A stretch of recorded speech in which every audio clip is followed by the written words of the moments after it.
జనగామ జిల్లా గుండ్లగడ్డ వినాయక మండపం వద్ద ఓ వర్గం యువకులు వీరంగం సృష్టించారు.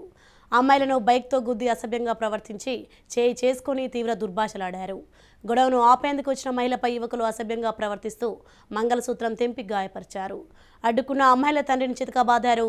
దీంతో స్థానికులు డయల్ 100కు కాల్ చేసి పోలీసులకు విషయం తెలిపారు. ఒక యువకుడిని పోలీసులు అదుపులోకి తీసుకుని మిగతా వారి కోసం గాలిస్తున్నారు.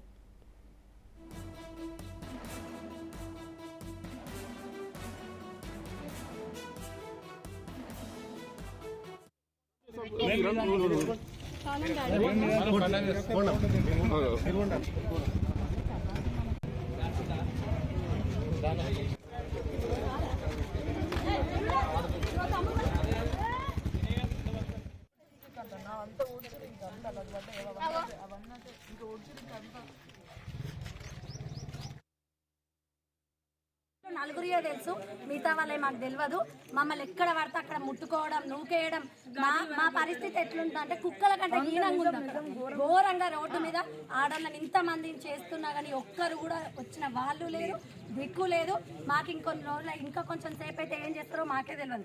కానీ మేమందరం తిరగబడితే వాళ్ళు మమ్మల్ని చూసి భయపడి వెళ్ళిపోయారు. అంతేగాని అప్పటిదాకా మమ్మల్ని మాత్రం నూకేయడం, నన్ను నూకేస్తే నడుముకు తాకింది సార్, నాకు చేతికి తాకింది. ఈ అక్కని ఇట్లా పట్టడం, అమ్మాయిని పట్టడం, ఇక ఈమె పుస్తెళ్తారు తెంపిర్రు సార్.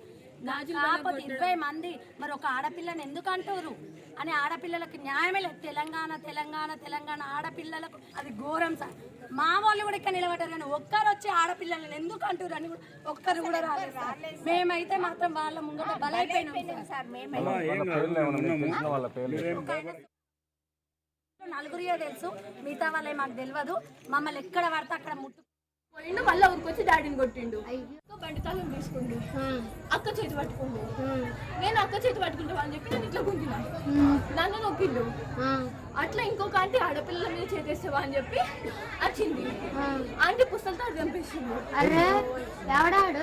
డాడీ ఉండి ఆపినందుకు 2 నిమిషాలు నీ సంగతి చూస్తా అది ఇది అన్నాడు.